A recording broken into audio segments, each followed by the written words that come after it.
Hey guys, I hope you are doing well. In this video, we're going to look at John Keats' poem, When I Have Fears That I May Cease to Be. This is one of the last things that we are going to read in connection with the death of a salesman, but this is a really good poem to think about what's happening at the end of that play.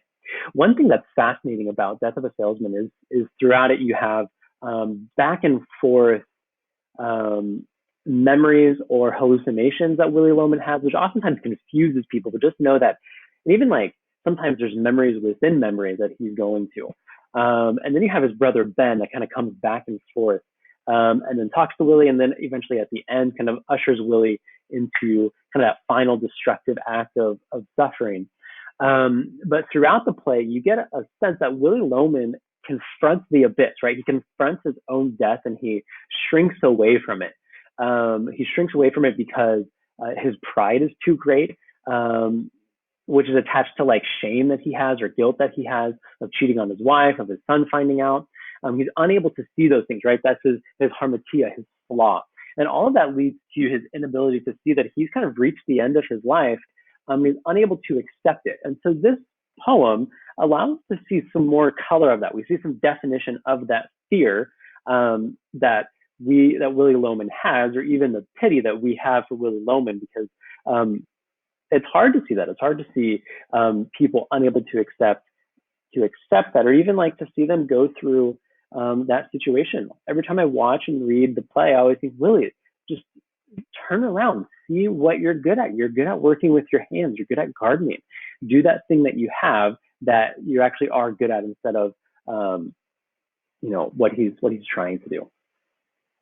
Okay, so if we're looking at this poem, I'm going to assume that you have already read it by now. If you haven't, pause the video and read it. And what I want us to look at are some annotations for us to help us to understand this poem a little bit more. Okay, so to first understand John Keats is a romantic poet, the third generation romantic poet. He died very young, and he died knowing or not knowing whether or not his love, his writing, him kind of being infamous, is going to last. And so he kind of thinks about that infamy of whether it's going to last or going to be worthwhile. So he has an insecurity about that. Then he dies young, and then we're still reading him. I think he died when he was 27 of tuberculosis. Okay, so if we look at this poem, there's some nice little explanation, right? This poem is written in iambic pentameter, 3 quatrains, and a couplet. And that only matters for us to look at the tone. So when we look at the tone, we have this couplet at the end, the 2 rhyming lines here, which means that we want to look at these quatrains, these groups of 4 lines that are rhymed together to help us to understand this. And so first, let's look at this first line. When I have fears that I may cease to be. What is he fearing? Well, he's fearing when that he's afraid that he's no longer going to be alive, right? Notice how he doesn't say, I'm afraid of death. Instead, he starts off with this poem that when I no longer have consciousness. And then all of these things he's able to create, right? His pen that's used, his high piled books for writing. Right? So he connects what he's able to create. He's a writer, and he connects that with that first line. There is kind of his existence is tied with what he's able to create. When I behold upon the night starred face, huge cloudy symbols of high romance, and think that I may never trace their shadows with magic hand of chance. And then he goes into what he's able to create out of those things, right? This night sky, these symbols of romance, this shadow that's connected with that magic hand of writing. There's kind of what we're able to do with that existence. And when I feel, fair creature of an hour that I shall never look upon thee more, never have relish in the fairy power of unreflecting love, then on the shore. So then he moves to like what he's able to connect us with, right? This love. He's not able to see this fair creature of an hour anymore, relish that unreflecting love. And so he connects that like fear of not existing, that fear of not being alive anymore. He connects it with the majority of this poem, right? All of those things that connect with that first line. And then we get this rhyming couplet at the end. Of the wide world I stand alone and think till love and fame to nothingness do sink. And so he stands at this, right, at this lonely world, and he thinks of this, that what he's able to create is connected to this fame, and he fears this fame, right? That he doesn't want to die without being known, or he doesn't want to die without his world, without the world knowing who he is.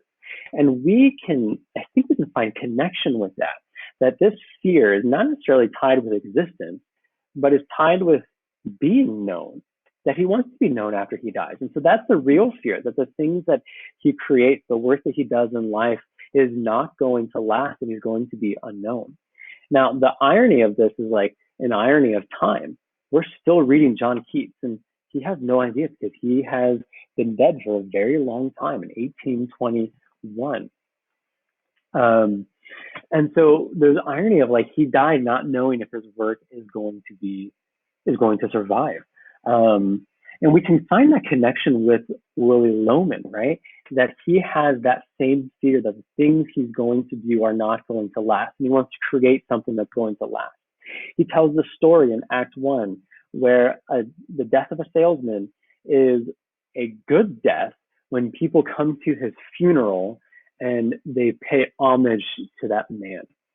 The requiem, which is a word for that's used in church for like the song of souls that are passing. The requiem at the end of Death of a Salesman just has his wife, his two sons, his neighbor, and his neighbor's son. That's it. Those are the people that are showing up. And so his fear of survival, his fear of being well known, is actually true because no one shows up to his funeral. He says at one point in Act 1 that you can't just take a man. A man is not a piece of fruit that you can peel away and throw it away. You can peel it off and throw away what's left. That's not what a man is. Willy Loman has this deep fear that his life, the things that he has created, is not going to measure up. Oh, that's a real fear, right? That's something that we all experience now. That's a feeling that we can all find some attachment to, that the works that we do now are not going to be remembered. So think about this poem. Go back and read it. Go back, and if you want to print it off and do some annotations, go for it.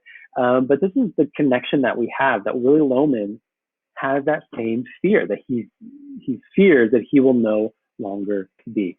My friends, I hope you are doing well. Thank you for watching this video. As always, like and subscribe. Hit that pound button, I think is what they say. Many blessings to you. Keep on reading.